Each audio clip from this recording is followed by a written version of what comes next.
You are about to journey against the current of contemporary thought and beyond the troubled waters of daily news to the very source of our extraordinary culture. You are going upstream with Cashill and Edge. Well, welcome back, world, to Upstream with Cashill and Edge.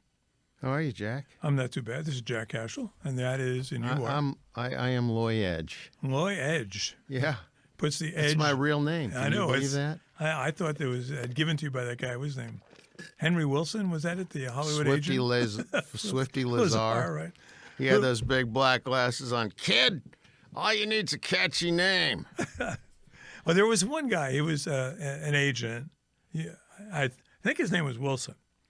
He was also something of a gay sexual predator, but he was the guy who named Tab Hunter and Rock Hudson. Oh, yeah, really? And a couple of those other guys. I think John Gavin. Not that all these guys were I got to gay. bring some of the old movie magazines from that era with all those guys in it. Yeah.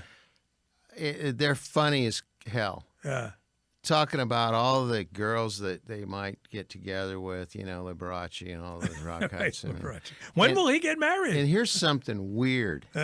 They would do a profile of Tab Hunter, and he's in a swimsuit and all this stuff. They would give his Social Security number. Wow, I thought it was illegal. No. Yeah. They didn't really know what to do with him. Yeah. Everybody suddenly had this thing. Okay, here's your Social Security number. So here we are in the 50s, and we got it. Everybody's got one. Yeah. But they didn't know what to do with the damn thing, and they're putting them out there like it's something to and look at his cool Social Security number he's got. It's like Confidential Magazine, which was actually that was a pretty subversive magazine. They played dirty there, and they would trade with the studios. Okay, if you give us, let's say, a Robert Mitchum drug bust, we'll bury the Rock Hudson gay orgy, story. They would deal like that. So, I wonder if people these days can believe that now. Finally, it's true. Well, all that stuff has been going on forever. Yeah. Oh yeah. The government and entertainment. Oh yeah. Hollywood's an evil place. You were there for a dozen years. You contributed to that evil, your own. Of course I did. Hey, I buried some of the skeletons. I put them in the closet. Speaking of skeletons and being buried, I'm looking at Facebook the other day. Yeah. And I go there usually just to post my Wordle scores, since I've decided I'm going proud of that. I'm going to become the world Wordle champion. Actually, I have my ups and downs like everyone else does, but I'd do a show on Wordle if I thought it could have more than 10 viewers. But that's a 5-minute exercise every morning of New York Times.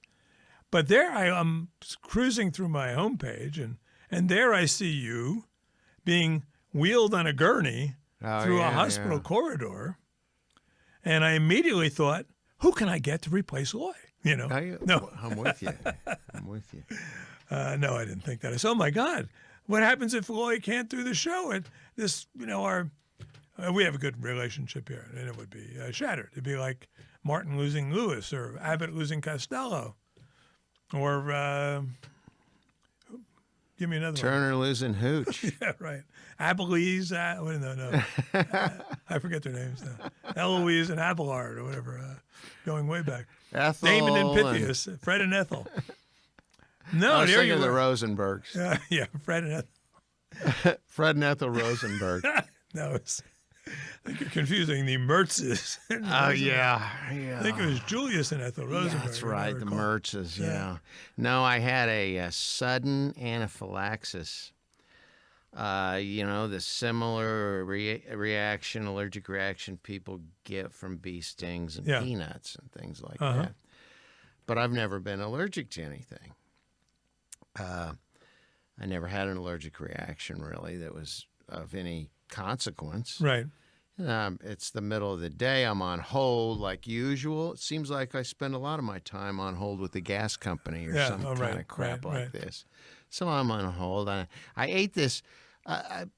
Some friend brought these exotic mushrooms from Whole Foods that were very expensive and precious. Right. And they had all different cool shapes, and it was like chef's secret mushrooms. And I thought, hey, that looks great. Yeah. 67 years old, there's still a few mushrooms out there I haven't even tried.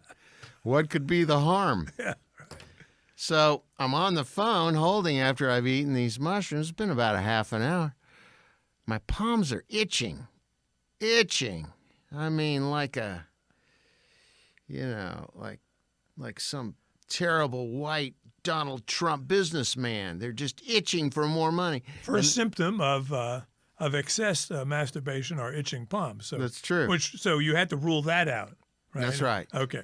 Then the feet itch, and then finally the gal gets on from the gas company. May I help you? You gotta go. And I hung up. My tongue was like a catcher's mitt. It was huge. And I thought, well, this doesn't add up to anything good. So I went off to one of those little, I went to a pharmacy first right in the neighborhood. And the guy just, I said, he goes, well, you're going to have to find something or somebody or something. Right.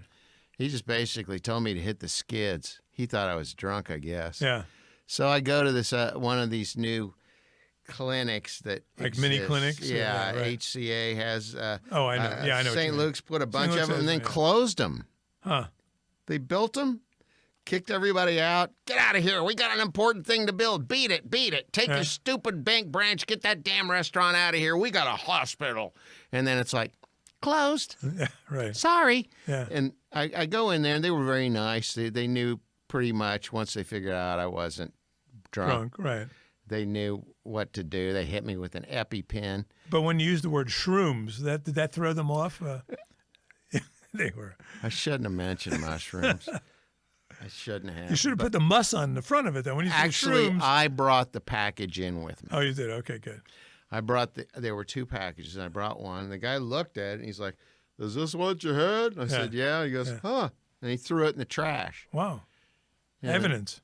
Yeah, it goes my lawsuit. I was going to say. Anyway, so, yeah, they gave me, he said, hey, I didn't know it was how bad it was. What did I know? Right. And he goes, hey, man, we're sending you to the hospital. He goes, they're going to have to keep you overnight. He goes, we almost intubated you. Wow. And what hospital? Which hospital did you go to? Overland Park Regional. Now, in the video, it's curious. How did you have the wherewithal to make a video being wheeled down the corridor? Well, they had given me an EpiPen and steroids, and that kind of took the real acute symptoms, right? Dialed them down. It's like my tongue was not dangerously swollen. Yeah. I could breathe. Yeah. And so I had my phone. Right. So I went like that. That was pretty clever. It was pretty. It was action, man. Going down the corridors. You know what it reminded me of? It was the opening scene. I think it was the opening scene of the movie Barbarian Invasions. Have you ever seen that? It's a movie set in Canada. It's a French-Canadian movie, and it's. By the way, if for those who were, if the camera was on me, it was just you weren't having another episode. You were merely drinking out of your cup here. So that's right. If they heard that sound, I don't want them to be alarmed. Oh, sorry about that. Yeah, I'm gonna start drinking wine on this podcast because it's so much cleaner. Yeah, and it's easier and simpler. You don't get the ice. Right, you don't get that ice. And the squeaky plastic. Right. Just pick it up and drink it. But the film starts with a what do you call it? A dolly shot down this corridor, and it looked like a real hospital in Canada. It was about Canadian healthcare. The movie came out about 30 years ago. I mean, it's a comedy, but it dealt with this. And the corridor is filled with people lying on gurneys, and they're doubled up, tripled up, like double parking and triple parking. And what's happened is in the movie, and I want you to tell me how this compares to your experience, is that the son of this old socialist from Montreal has gone off to London, made a small fortune in the markets, right? And he gets the word that his father's dying. So he comes back and he's walking down, and we're seeing it from his perspective. He's walking down his corridor of just these like overcrowded, indifferently cared for people just lying there, dying, groaning, bleeding, whatever. And the camera follows him. It's a horror show. And by the time he reaches the end of the corridor, he goes, this cannot stand, right? So he decides to buy his father health care, right?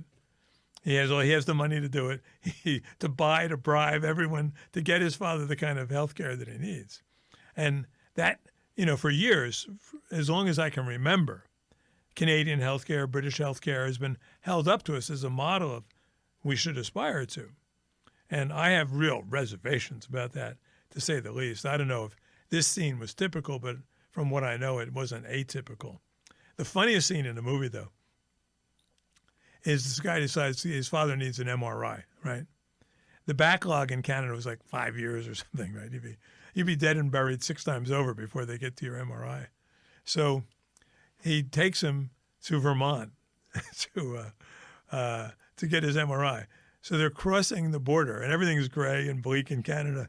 And then you cross into America, everything's green. There's American flags are flying, birds are tweeting in the air. They get into a facility, and they're so polite and nice, and it's clean and it's simple. That was the world circa 30 years ago. I don't know if we've maintained our standards or they have improved theirs, but tell me about your experience. Well, did you stay overnight? Yeah, I did. Yeah. I slept in my street clothes. Huh. Dead phone, cell phone battery, no time to do anything. Just, when you're not expecting to go to the hospital and sleep, when you're out doing your daytime stuff, sometimes you don't have things like a change of clothes, a toothbrush, and a cell phone charger. Right. I didn't have any of that. So it wasn't all that pleasant, but... They let you stay in your street clothes? Apparently. Yeah. Oh, good. Yeah, because otherwise you have to wear one of those, undignified robes with the horrible little designs on the front and your butt sticking out the back, Now, you like that open back design. You were telling me how much you were... Shh. Okay. Shh. Anyway. So, it was nice. The Overland Park Regional Medical Center. I've been there. This was a simple... what I had was your classic emergency room, outpatient crisis. And did you have your own private room? I did. Yeah. It was a big, beautiful room. Yeah. I still have no idea where everything gets funneled through and which insurance and how much it's going to... Am I going to get a bill for $8,000 or $140? Right. Nothing's ever discussed. You've got... When you communitize, if that's a word, in whatever way, you take it away from the individual. Well, any kind of third-party payer removes whether it's private or public. It's not an individual deal. Okay. You're not making a rational marketing decision. Right. And this was a perfect setup for, you say, traditionally, in a small town, there would have been somebody on call. I would have had a physician that typically would be available and would have an associate who would be available. Right. Somebody would call him up and go, Loy ate some weird mushrooms, his tongue's swelling up. Again? What am I going to do? Well, bring him over and, bam. You go home, keep an eye on the guy. Well, anyway, it went pretty much as the way you would expect it. Everybody was attentive and nice and doing what they could. You have this feeling that with the institutionalization of medicine, everybody's kind of walking around under this yoke. Right. They're not really free to give their best work. They're not free to be as friendly and as casual as they would want to be. They're not as free to be off the cuff or I'm not saying unprofessional, but they're guarded in a way that is a little bit abstract because of all the protocol, compartmentalization, protocol, and all the supervision and all those things. Now, did they put you in the mushroom ward? I was in fungus in general. I was in the fungus branch. But that included like toe fungus and and athlete's foot. Those people are disgusting. You don't want it. With And nail. no wonder they gave you a private room. The people with nail fungus. Yeah. They gross me out, Right. man. Yeah. And they always insist on wearing like sandals. Right. It's like, do you know how thick your toenails are? Honest to gosh. No, I'm glad you weren't in with those people because that would have been Ugh. worse than. And they just run those commercials on loops. Yeah. Yeah. Do you have toe fungus? Yeah. Toe fungus. I don't want to see the pictures. If you do, I don't. just describe it, or just the word fungus. The word fungus works on its own. It doesn't. It's a word that so nicely captures the aesthetic evil of fungus, right? It's a great punchline word. Yeah, it is. It's one of the top 50 punchline words. I rarely get to use it, so we'll have to find And some application for it. The way it rhymes with tungus comes in handy sometimes. Right. It has its potential. Among Us is good. Among Us. The last time I was in a hospital, overnight, unexpected, I had a not dissimilar episode. And that is that I was in New Jersey, and this is a mistake, to tell people you're just coming from New Jersey, right? Mm-hmm. And I had, on my annual week, my whole family goes down to New Jersey Shore for a week. And on the last day there, it was a Saturday, I got majorly ill from I don't know what. Just don't say anything that's going to get this episode removed. It won't. It had nothing to do with a certain day in January. Anyhow, so I was supposed to drive to the airport or take the train to the airport from down the shore. And then I stayed overnight at my sister's place. She has a condo down there. I said, I'm sorry, you got to drive me. I can't take a train. I'm just too ill. I am too massively ill. And so I get to Newark Airport, and I'm praying the whole way, don't let me get sick on the plane, right? Get me back to Kansas City. Get me home.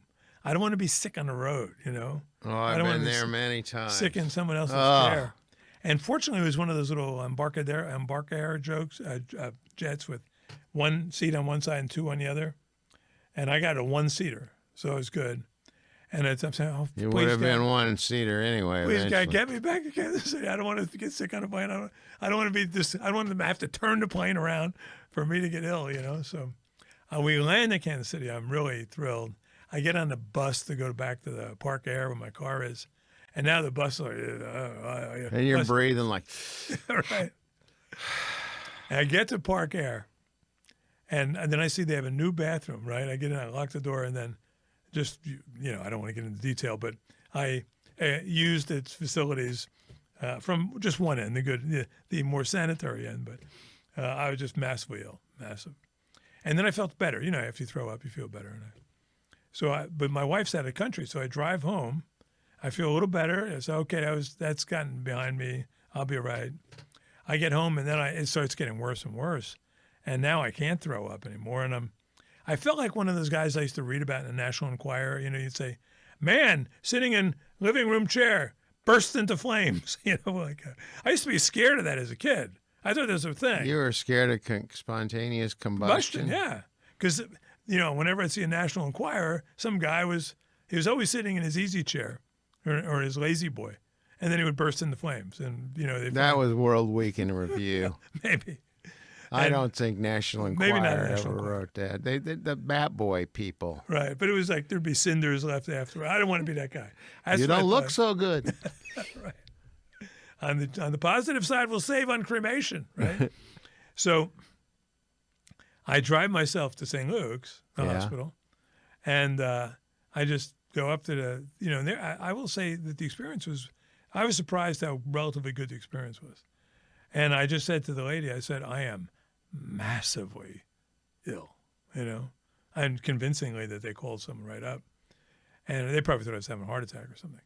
And then they gave me something that begins with a Z or an X. I don't know the name of it, but it's a wonder drug. A Z-Pack. I don't know what, but Antibiotics. it alleviated the nausea. Oh, really? Almost instantly. Well, it probably wasn't a Z-Pack. It just I didn't remember it exactly, but I wished I had kept a record of it. And then they admit something me. to calm you down. No, I was no longer nauseous. Oh, okay. Whatever it was deals with nausea. So then they decided to keep me over. I spent 4 days 4 days. because they could not tell what was wrong with me or how I'd gotten sick. I made the mistake of saying I had just gotten back from New Jersey. So they presumed that had something to do with New Jersey. And they said, "What'd you have to eat there?" I said, "Well, I had clams." Oh, clams. Clams. That's why. So them not having a clam ward, a special clam ward, they put me in the stroke unit, right?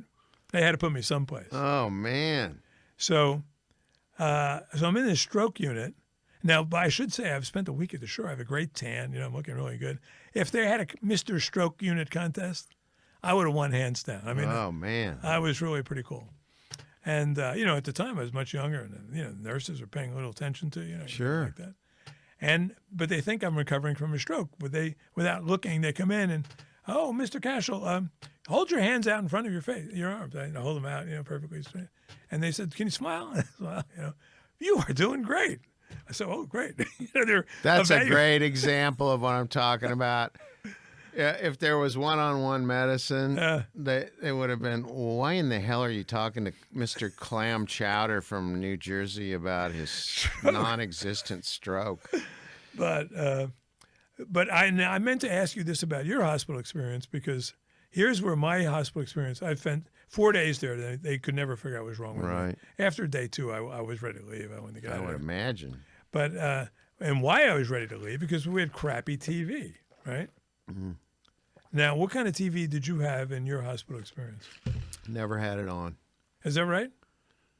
Because when you're in the hospital, TV is your lifeline.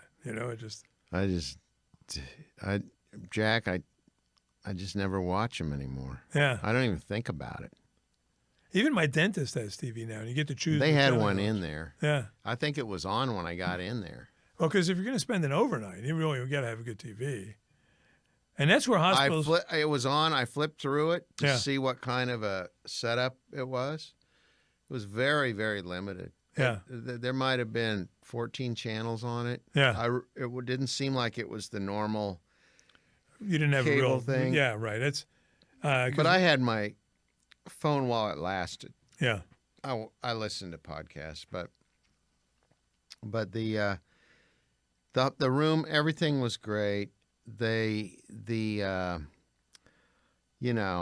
could have nitpicked about a lot of little things, but the people were nice. But this thing I want to talk about, this doctor came in the middle of the night. Yeah. And you know how they'll wake you up and Right. they'll say, "I'm so sorry, I got to Right. wake you up."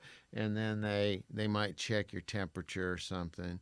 But we talk about humiliation rituals. Right. I think they use these a lot in the medical industry now that they have captured control. Right. Now that the medical industry needs to let everybody know who's boss. That's right. So when you go in there are things that you do that don't matter medically. It's like there is no possible way in hell that question you asked me has any purpose other than to humiliate me.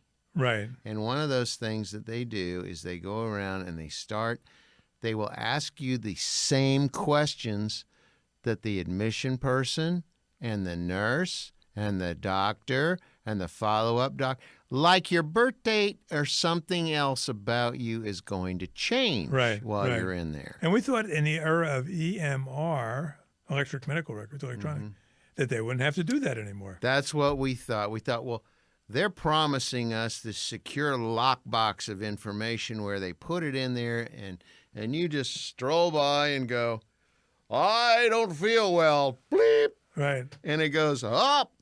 Looks like Loy's got shrooms again. Shroom problem again." Well, instead, they repeatedly ask you these questions anytime that they want to, over and over again. Yeah. And so she asked me a bunch of them, and I gave her the answers. And what I decided a long time ago is if it makes no sense medically for them to ask, and I know that, Right. like they'll ask you, I'm going to give you an example, and she used this one. Have you ever smoked? And you said, what? And I sit there and I go, have I ever smoked? And they go, yes. Have you ever smoked? And I said, that is a ridiculous gotcha question. Yeah. I'm not answering that. Yeah. Put refuse to answer. Yeah. And they write that down. Okay. And then she said, well, why do you say that? And I said, because if have I ever smoked means I might have smoked once when I was 12, a pack of cigarettes from my aunt's. I said, if you want to ask me a question that has medical validity, describe your smoking habits. Right. Ask me a real question. Right. You're asking me a gotcha question and making me some kind of a fool for some deal where you can go down the road and go, well, obviously this isn't good because 90% of the people who tried it smoked. Right. And you get, garbage in, garbage out. I mean, the kind of data that tells you nothing. It's like the question that I find most amusing is, do you have guns in the home? Well, they stopped that. Oh, they did? And I explained to her, and she goes, well, they wouldn't ask you a question that didn't. I said, listen, that has no medical validity, and you know it. Yeah. I said, why do you think you didn't ask me about guns this time? Right. It's off of there because too many people like me said, I am not answering that question. Right. And you all were shocked and horrified. Well, Right. And then you had to write, will not answer. Yeah. And you shouldn't be asking that anyway because guess what? You're a doctor. It's none of your damn business. Okay, so she said, and she goes, well, and I said, so why are you asking me if I ever smoked? Yeah. Well, because it's a very serious, harmful thing that can impact your health in many ways. She starts talking about how bad smoking is. Right. Which is not, okay, guys. These are humiliation rituals. Right. Don't answer these questions. When they come up to you, just because don't have white jacket fever. Right. When they walk up to you, these are the same people that, I mean, come on. Don't just buckle to these people. They are a branch of the bad people. They are no longer doctors trying to take care of you. They're politician stooges asking you factoids they can put into their stuff. And, with the people who design these systems, the people who try to emulate the Canadian system or the British health system, forget that as I taught for a year in French at a French university, and one of my students described America, and I thought it was pretty interesting, as the land where the customer is king. They forget how consumer-driven American economy is, historically. We may be losing it, but historically, every customer is king. Now, I try to be the best, at a restaurant, the best customer they've ever had. I try not to create a fuss or whatever. But what I discovered about myself is that when your child's health is on the line, and this happened to me in France, I turned into a raging American asshole. And I was proud of it. I mean, I've never sent a meal back in my life. I am just so obliging. There are many reasons not to, by the way. But here's what happened. And this is the system, the kind of system they were trying to sell us. Is what the French abandon is any sense of agency over their health care. Exactly. So when the year I'm living there, my daughter is 2 years old, and she's on a tricycle. She falls off and scrapes her elbow. No big deal. And I take her to the ER at the Children's Mercy of my town, and we're sitting on like metal folding chairs in this dank corridor. I mean, I felt like I was watching Farewell to Arms or something. This hospital's right out of the 19th century. And they put a little, iodine or something on, and they send us home.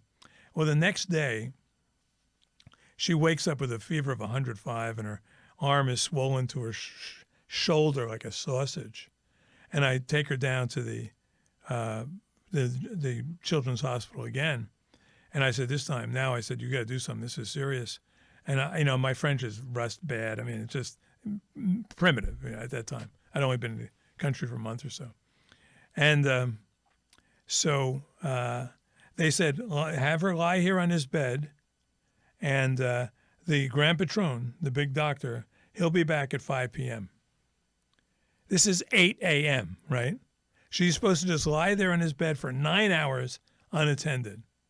And so I see the Grand Patron. He's making his rounds. He's leaving. And I go up to him and I grab him. I said, excuse me, you have to see my daughter, as best I could say in French. And he goes, blah, blah, blah, blah. He blows me off. And that's it. And here I am, right? So what I did next is probably unforgivable. There's probably people still talking about me. I had a British neighbor whom I had met recently, and I knew that her sister was visiting, right? So it was right out of Monty Python. I go to their apartment or whatever, and the two of them are sitting around in housecoats eating scones. It's like a parody of British ladies sitting around eating scones in the morning. And I said to the sister, you have to come with me to the hospital. I have a daughter who's lying there sick and unattended, and she could die before the day's out if they don't do anything. And she goes, I can't do that. I don't have privileges. I said, I'm not asking you. I said this to her. I'm telling you, you are coming with me to the hospital. Don't bother protesting. This is my daughter. I'm not taking any chances. And I mean, this was probably the greatest French-British schism since like World War II. And so she went with me. In the meantime, I call my the university where I'm working, and everything's connected there. You have to know people, and they start pulling strings. By 9 o'clock, my daughter's in surgery, right? Because of that, because of what I've done, I put pressure on two sources. Otherwise, she could lose an arm. She could die, right? Just lying there in a room. And here's the trick. I mean, she ended up staying 2 days there. Positive side, great food. Okay, the food was great. It was like a parody of French food, like little grapes and cheeses and whatnot. On the negative side, 50 kids in a room, with windows that hadn't been washed since World War II. I mean, and the average parent visited 1 hour a day. They had 1 hour a day visiting. And my wife and I said, we will be here the whole time. We are staying here the whole time, right? We're Americans. This is the way we behave when our children's health is on the line, or even our own. And the people who design our healthcare system don't understand their own consumers. No, they don't have to. Yeah. Because nobody's going to go to the other health system. Yeah. Well, when they consolidate it to the point you don't have a choice. Bingo. That's when it all turns. Right. And what you just described, I fear, is going to be the case with every single strongly institutionalized industry that we have. Yeah. Who you know, what kind of strings can you pull, how much jacking around on the phone, how many letters, how many favors can you pull in. And it's going to be that way until there no longer is anything worth pursuing in that manner. Well, where it all just folds in on itself and destructs. I mean, that's the way Soviet medicine's always worked. Or, it's always who do you know and what kind of connections do you have. We're there now, I think. Yeah, well, we're moving in that direction. Although it was refreshing when I came back to the United States, now this is in the 80s. I got into healthcare marketing. I got into advertising, and our primary business was healthcare. So I've visited 50 hospitals around the country. And at that time, hospitals were in the middle of a marketing revolution. I was working on one at that time. And they've changed the zeitgeist of the hospital 180 degrees, a lot of these cases, where before they had been, remarkably indifferent to consumers and personal care and whatnot. And then it was still pretty competitive. They were still competing for patients. They may still be, and we see ads for healthcare systems. I know even when I was doing ads, I didn't even know who we were directing our ads to because so few people have any agency in choosing which hospital they're going to. It was a weird thing to market. The hospitals weren't even aware of their own history and a lot of their capabilities in a lot of ways. the history of the physicians that had been there that were fantastic stories. And I Yeah. mean, there were all kinds of stuff. Yeah, but yet they didn't really know what they were advertising, and you didn't know who you were, who the Who your target consumer was. Yeah, right. And yet at that time, And the things that were going on above and behind the scenes, like the hospital you were investing all that work trying to get to know was about to be sold. right. And And they were going to merge. they were then- going to yeah, merge, and right. you were totally wasting your time, and everybody kind of knew it. Right. There was a nod and a blink, nod and a wink to everything you were working on. Weird time. Well, I remember, speaking of mergers, my single greatest advertising stroke was I was brought in to help rebrand these 4 hospitals in Massachusetts that were merging, right? Mm-hmm. And they needed a name for the whole, entity. And I was talking to him. I said, what'll happen is that people will continue to call the hospital by its old name unless you do something fun and dramatic. So I said, what do you have in mind? I said, here's my plan. Instead of, it's going to be called the Massachusetts United Medical System, MUMS, right? And I said, we start off with just a campaign, MUMS the word, right? And then I said, we'll have MUMS Worcester, MUMS Boston, MUMS, Newton, whatever. And then I said, MUMS is a great word. It suggests moms. It suggests flowers. It suggests, it's just the perfect word. I said it'd be like SUNY New York, except that it's even a better word than SUNY. It's MUMS. They should have called it SUNY. Great. So they they came back with Central Massachusetts Medical System. Oh, that's cool. Right? So I got nixed totally, But one thing, Those billboards would have been so beautiful with all the different colors. think of all the awards I could have mums. won. You know what I mean? Really, I mean, and that's what's important That's when important. it comes to advertising. Right, because you don't care about your client. Actually, there are a lot of agencies that simply don't, right? I know. The marketing meeting. I would love to have been there in that marketing meeting that said, Bud Light, what you need to reach is the transsexual community. You know about this? Yes.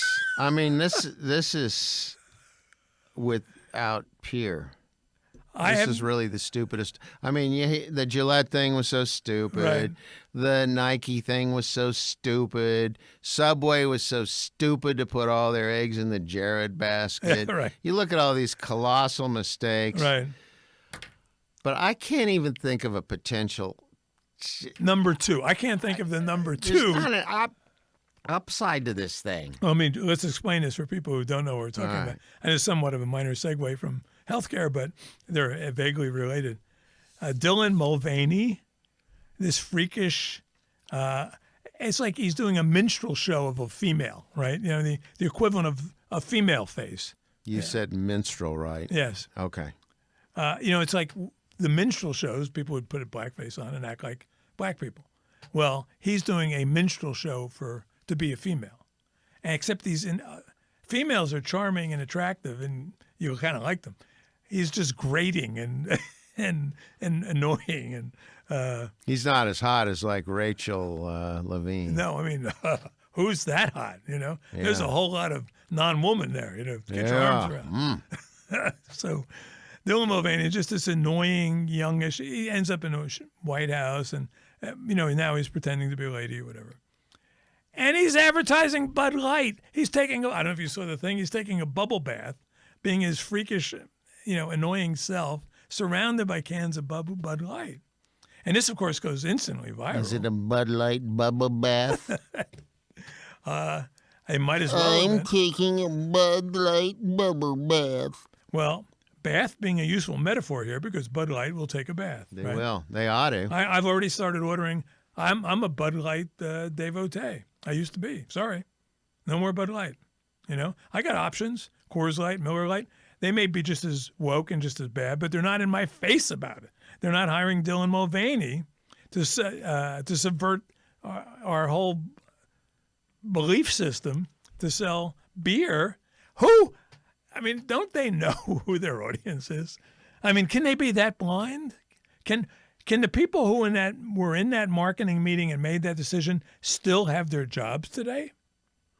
They'll be celebrated, I think. Yeah, for about 5-10 minutes. I don't. How long? The thing I like about this one is it shouldn't take long for the rubber to meet the road. No, it should not. I mean, nobody is going to buy this stuff now. Yeah. Because it's really colored water, and there ain't much difference between any of those brands of that little watered down product. That's right. And it's all fine. It's just lawnmower beer. But who is going to, I mean, you'd be laughed out of a party. I mean. Well, the Babylon Bee headline was Budweiser hires pretend woman to sell pretend beer. Yeah. But good headline. It was, and that let me segue back to healthcare, because I will say that when I was doing advertising in hospitals in the 80s and 90s, they were still making marketing decisions based on their audience. Wow. So I'll give you an example. I'll name names here, and because I think I don't mean to get them in trouble, and it's too late for them to get in trouble. And at the time, I thought it made sense based on their knowledge base. The one service that they were offering in that time that was very competitive was for chemical dependency units. Mm-hmm. They got good money for this. They had to keep those beds filled, and it was a racket. I mean, they'd keep people 28 days and then get rid of them, but it was until the insurance ran out, they drop them off. But they were competitive. So I'm working with Rushmore Health Systems in Rapid City, South Dakota's big healthcare entity, and in Rapid City, South Dakota. And there's a lot of Indian reservations around there, right? Indians historically. I'll take your word for it. Have some alcohol problems historically. So we're talking about how we outreach to our audience for chemical dependency. I said, how about the Indian population, And they, I remember this. I think I told you this story. And they just looked at each other and they looked at me and they said, we don't want them. And hard pass. Yeah, hard pass. And they said, Jack, if you knew what we knew, you'd say the same thing. So I said, hey, well, I'm not here to tell you you know something I don't know. I'm going to go with that. I'm not going to pout or leave the room in a fury, So, but it's, so that was. But the meetings we had with hospitals were based on who our audience was. We never said, how can we be more inclusive? Well, it doesn't take a lot of hardcore wokies to push a bad decision all the way to the top, and I think that's what this is evidence of. Yeah. A couple of people got real excited. Yep. They were ginned up on this topic. And they all looked around the room, and they all had nose rings, and they all had shaved heads, and blah blah blah, and they all had, skinny jeans, and that was so right. And it's just like, who among us doesn't agree with this? I mean, we're hip. We're cool. Right. We're ad people in the coolest part of town. Yeah. Hear me out, folks. We all drink Bud Light, and we go to the coolest part of town, and we love this. Okay, so they all get behind this stupid idea, and they start pushing it up, and now's where the new paradigm sets in. Fear, buckling, humiliation ritual, right. The whole deal, everything, moral relativism, secular humanism, all the pressure that they've been putting on everything, and it goes up the line, everybody's like, okay. That's right. Okay. The sanest person in the room is afraid of saying the obvious, right? That's right. And then he green lights it, or she green lights it, or they green light it, as the Dylan is a they, I guess. So it's crazier than was it Crazy People? Was that the movie? It could have been where they were the lunatic asylum. They were writing ads. Dudley Moore or Crazy People. Or I think that's it. It was a really funny little movie, but it's real now. Well, there was one the rare case where that's been spoken of in public.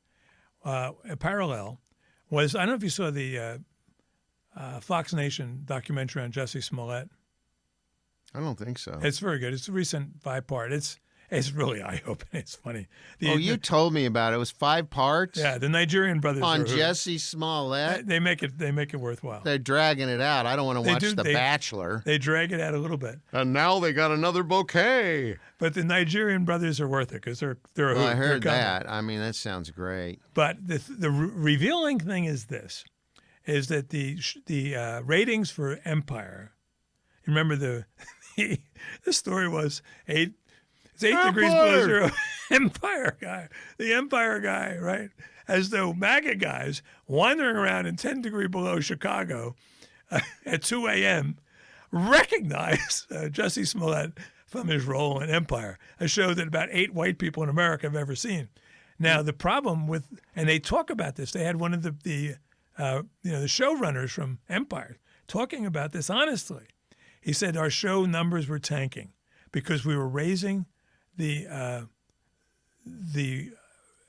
role, increasing the role of Jesse Smollett, and so he was playing a gay guy, being a gay guy, and was having gay scenes with other gay men. And then he said we kept getting feedback from especially our male black audience saying enough with the gay stuff. We don't mind throwing in a little bit, but stop pushing it down our throats. It was the rare. And then he said this, he goes, here we were in our bubble and we're in Los Angeles, we're in New York. We're thinking, this is how everyone thinks. But he says, it's obviously not how everyone thinks, right? We lost ourselves. We forgot ourselves. We forgot who our audience was, right? And he's the rare guy that I've heard make that kind of recognition. So anyhow, it's I'm sorry you had to get sick to trigger this whole episode in this show, but I think it was worthwhile. No problem. I'm going to eschew the shrooms from now on. I would do a lot of his shrooming. Oh, yeah. If I were you. And you know what? We didn't even get into. I just edited a book on woke medicine. That's a show for another road. A day. That's far scarier than I ever imagined, you know? But yeah, I got some funny stuff about that. That's way bad. But we'll be back next week with an episode that I hope will not get pulled from the air. Of Upstream with Cashill and Edge. Broadcast from Real Media Studios here in Overland Park, Kansas. Great production facility. Great producer here helping us out every week. You should come here and produce your podcast. I think, we do it. We do. It, right? Be just like us. Yeah, and not as good. Don't be as good as us. No, they can't be as good as us. They could try. They could aspire to be the second best podcast in Middle America. A worthy aspiration. It's not a bad one. We'll see you next week, Loy. Bye-bye.